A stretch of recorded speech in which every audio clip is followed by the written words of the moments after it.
this moment because of you. I want to thank you and praise your name. Your grace and mercy has brought me through.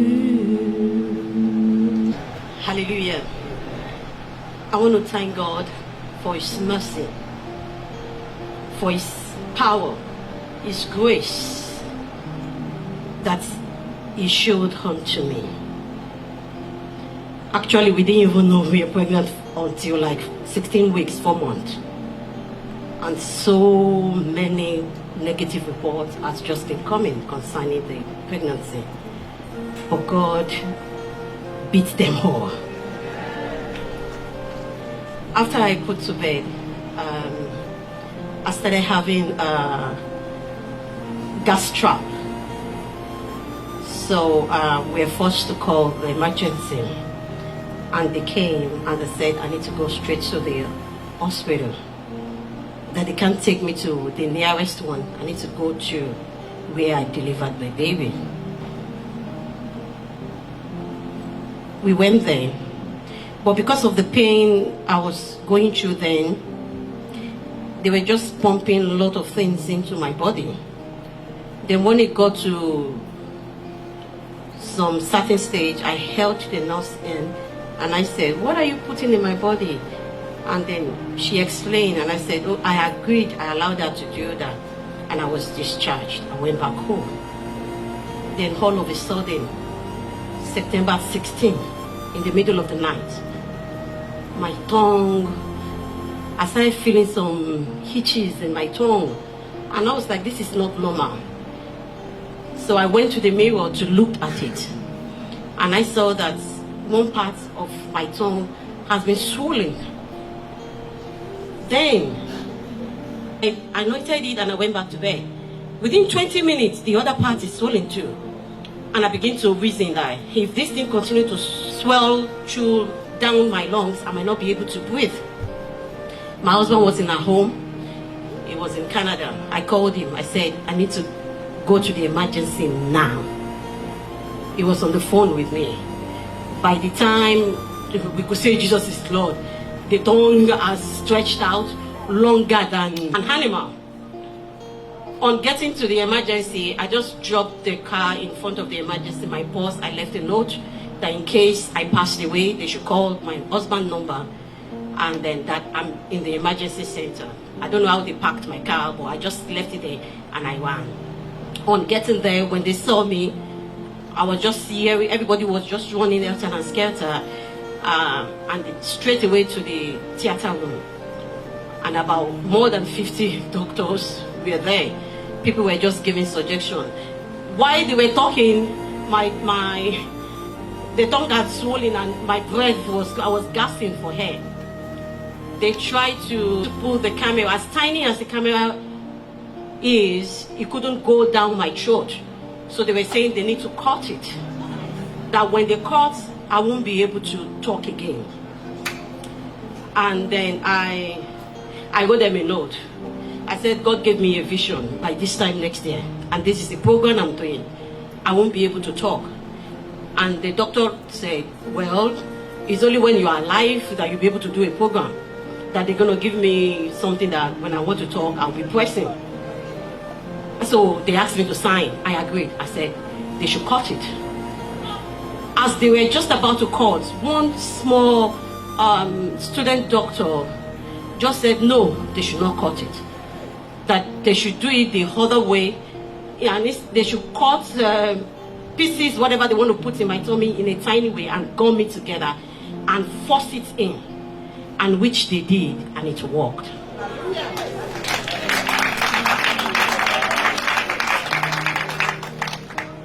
On doing whatever they were doing, I could see that my spirit was leaving my body.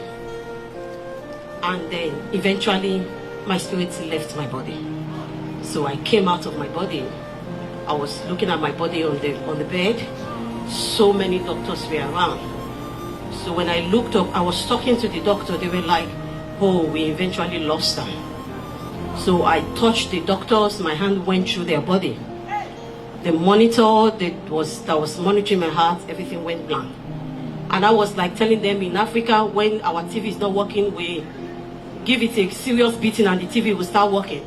So I was trying to tap the monitor to work. My hand would just go through the monitor. And I knew, oh my God, what's happening? They were trying to resuscitate me. On looking up at the entrance, I saw so many ghosts, so many people. When I was talking, they were like, oh, they can't hear you. So when I heard that they said they can't hear me, I looked at them like, oh, so you people can hear me? They said, we can hear you. Come over and join us. And I said, who are they? They said they are spirits that are roaming about. And I said, no, I am not dead. There is no relationship between the dead and the living. And they started laughing that, oh, we said so as well. We too, we said so. Just join us and let's start going. And they were busy looking at each room. They were living like normal human beings. In fact, those spirits in that hospital, they were more than the living in the hospital. They were just roaming around. And I said, no, I am not going. As I was trying to talk to the doctor, these spirits were telling me, they can't hear you, you are gone. Join us and let's start continue life like that. I said, no, I am not joining you. I am not going. Eventually, a very handsome man came. When he came, he just held my hand. As he held my hand, then we started flying in a tunnel. But I was looking down as we were going through the tunnel, very dark tunnel. I was looking down the tunnel and I could see that the hearts begin to get smaller and smaller till it get to the size of an egg. And I'm like, am I leaving the planet Earth? We passed the first heaven, the second heaven. I saw the moon, I saw the stars, I saw most of the elemental forces. Eventually, we came out of the tunnel. When we came out of the tunnel, it was very dark, like a fog, but not white, dark, very thick darkness. And the man that took me, he beat his chest. Ha ha ha ha ha! I am the spirit of death. So when it say that, this is the way we came out of the tunnel. We are facing two gates. And when he beat his chest, I said, I am the spirit of death. So I turned. When I turned, I looked at his eyeball to eyeball. I was able to see how exactly he looks. So I was looking at him like spirit of death. So I looked at him from head to the toe. By the time I would look, I saw that he has a tail. And immediately, the word in Revelation 12 verse 4, the dragon that took that child from Mary just appeared to me. The vision of that, the description of the dragon, I said, this is the dragon that was described in Revelation 12 verse 4. A man with a tail. So this is the end. This is the end. As I was just thinking, the man just went again and turned and entered the tunnel. And I was like, oh my God, he's going to go and take another person.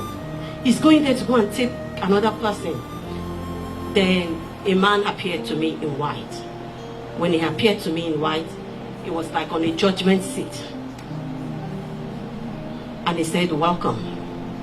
I said, thank you. At least you can hear me. Then he called me by my name. When he called me, he said that, do I know what I'm doing here? I said, I don't know. This dragon just came and took me from where I was. Then he looked at me. He read Psalm 24. As he read Psalm 24, where he says that the heart is the Lord and the fullness thereof, the world and those that live therein. For he hath founded it upon the sea and established it upon the flood. Who shall ascend into the hill of the Lord, or who shall stand in his holy place? He that had a clean hand and a pure heart, who hath not lifted up his soul unto vanity, nor sworn deceitfully. He shall receive the blessings from the Lord and the righteousness from God of his salvation. This is the generation of them that seek him, that seek thy face, O Jacob. As soon as he gets to verse 7, he said, lift up your heads, O ye gates, and be ye lifted up. When he did that, his wings just spread like a peacock. The way the peacock will demonstrate their wings, he spread it, and the wings just, he grew like taller. And as he said that, there was so much noise with smoke coming out, everywhere thundering, and the gates lifted up. When the gate lifted up, the light shineth. And then when he said that the light shineth in darkness, everywhere turned light. Where I was, there was light. So I saw the angel that was talking to me. Then on looking, I wasn't really concerned about the person talking to me. I was just like, what kind of light is this? Then on looking, I saw one of our brethren, Mama Dawn. And I said, I know this woman. This is Grandma Dawn. She was praying, she was standing on a sunflower, a yellow sunflower. And then those sunflowers were singing. They were like moving this way. She was putting a blue long dress, and they drew the same sunflower on her dress. Those sunflowers too, they were moving, they were singing. I couldn't hear what they were saying, but I knew that they were singing. And I could hear Mama Dawn saying, have mercy, have mercy, show her your grace. And I wanted to brush the angel away and say, hey, I know this woman. She's my husband. She comes to our church. Like, let me go. At least I recognize one person. Let me go. And he said, wait. To qualify to go into that gate, there are some things that they have to weigh. And he asked me that, do I know what was written in Isaiah 54:17? I said, yes, I know. No weapon fashioned against me shall prosper. And when I go to the part of every tongue that rises up against me, I shall condemn in judgment. The angel said, good. Every tongue, including your own tongue, that condemned you, that rise up against you, you shall condemn. I said, okay, I agreed. That scripture verse is meant for you to be the judge of yourself. Then he went further to say that Matthew 12:36, that for every word that comes out from our mouth, do I know that we are going to give account of it? I said, I know. Then he went further to quote 1 Corinthians 6:2. And he said, do we not know that we are going to be the judge of the earth? That who do I think we want to judge? I said, the evil one. He said, no. You are going to judge yourself. You are going to be the judge. And you will be the one that will declare the type of judgment that will be given unto you.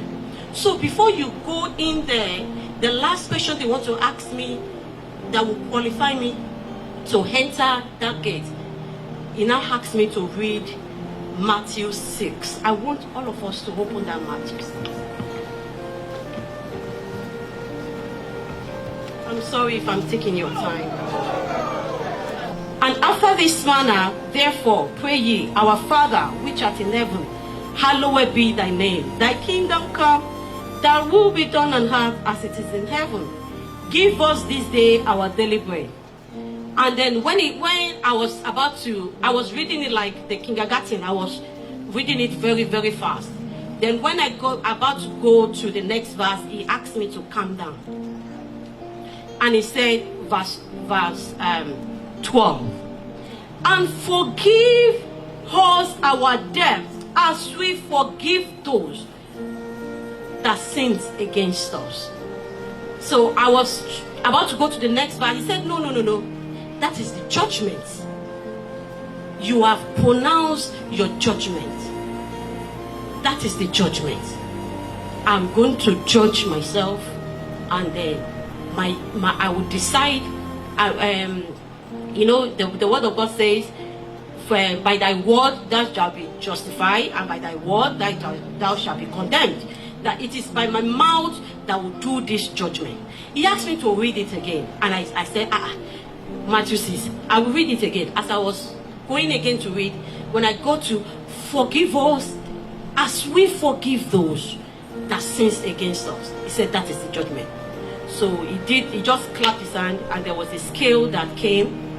So they put the level of my forgiveness. This is they put my sin in one place, and they now put the level that I forgive. They put it at the other way just to make it balanced.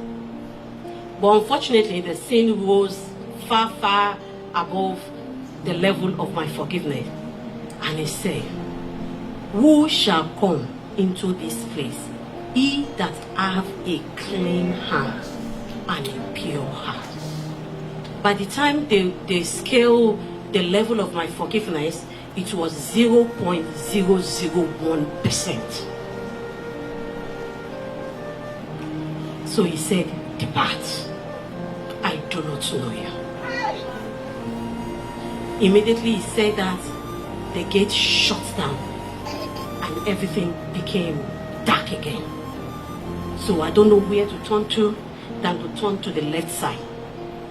So I turned to the left side. As I was walking, I saw a very big giant gate, a very big one. It was hidden. You cannot know that there is a gate there, but I saw the gate, and I saw so many people just walking in. In fact, they were walking in, chatting and talking. Ignorantly, they were walking in, and I was like, this looks like gates of hell. On looking, I saw a sister that I knew very well, and I said, no, no, excuse me, this one cannot be here. This is gate of hell. She cannot be here. As I was like, why did you put her here? She's supposed not to be here. This sister, I remember that in church, this is what she has done for the church. The sister was with a big cabinet. This cabinet was full of all her good deeds on righteousness. So when I mentioned what she did for the church, she will open the cabinet and bring out a file and show it to another angel that was there. This angel, his shape is like an S, like a snake. He looks like a snake, and he's putting on a dark wrapper and all. Oh no, it's so scary, like a movie. He was busy chewing stick, and when he wants to spit, he's going to spite on people. And I was talking to him like, why did you put this sister here? This is what she did on behalf of the church. The sister too will open the thing and give it to this demonic angel, and he's going to look at. He would say it and put it in the fire. People were screaming. I didn't actually see fire, but I knew that the place was so hot because the way people were screaming. This sister too was screaming, even with all her righteousness and her good deeds. She was screaming, busy carrying this cabinet on her head. And I said, hey, I remember in the church, you did this, you did it, you did it. This sister will open the file again and give to the angel, like, at least look at all the good things I have done. The angel will look at it again. And I said like 3 things that I knew that this sister did on behalf of the church. And they were just tearing it, and I said, don't you know, all your righteousness before God are like a filthy rag. When you offend in one, you are guilty in all. You are not a murderer. You are not, you don't steal, you don't kill, but you gossip. You are a murderer. That is how we do it here. And who are you even self to be coming here to be questioning us? And I said, okay, what has this sister done? We knew her as a good person, and we have sung to her that she has gone to heaven. Why is she here? She's a good person, but she has too much anger. It is anger that brought her here. Then the sister broke in tears. And I was like, no, she cannot be here. And the angel looked at me and said, And who have made you judge over us? Who are you? Who are you? Oh, don't you know this is going to be your own place too? And I said, what have I done? And he said, you don't forgive. You pretend that you forgive. You do not forgive. So all your righteousness before me, you will be like a filthy rag.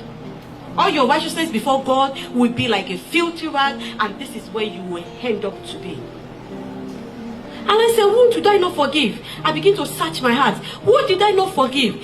And he mentioned a particular very close family to us. He mentioned their name. And it was dawned on me that yes, truly.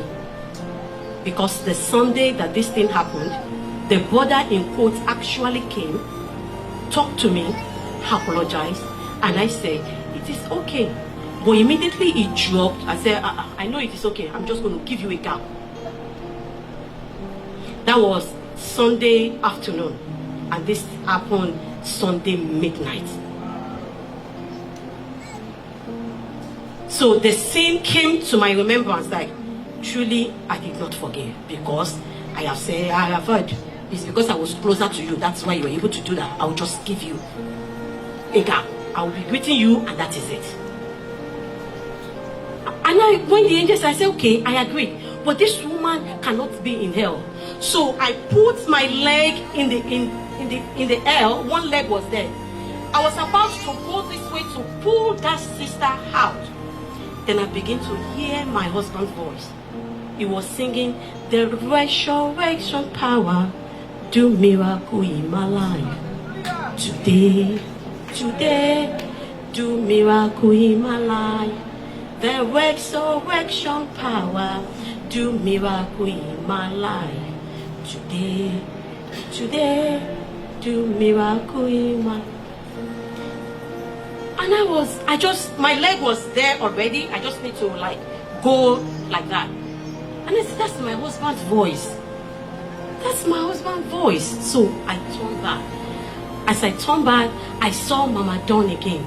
This time, she was on her knees. She started begging, give her one more chance. Grace and mercy. Let your grace and mercy just let her go back because of thy song. I don't even know who thy song was anyway.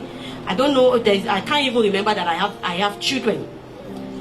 When she was mentioning thy song, I was in my head that who is thy song?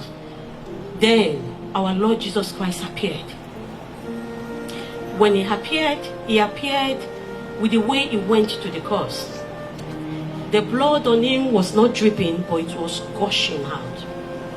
The crown on his head was the thorns. He was half naked, full of blood. Then he started weeping. How long will you continue to nail me to the cross? How long? How long? Then Mama Dawn knelt down and started touching Jesus' feet and saying, please send her back. Send her back. Then Jesus, out of the blood that was gushing out from his head, he started taking it and was wiping it from head. By the time it got to the toes, the gate, whatever I was standing up, just slide open, and I jumped back into my body. And then they said, we got a pulse, we got a pulse, we got a pulse. And I went into coma. Brethren, this is not a gimmick. I was actually pronounced dead. But the grace and mercy of God brought me back. They said, if you are guilty in one, just one, then you are guilty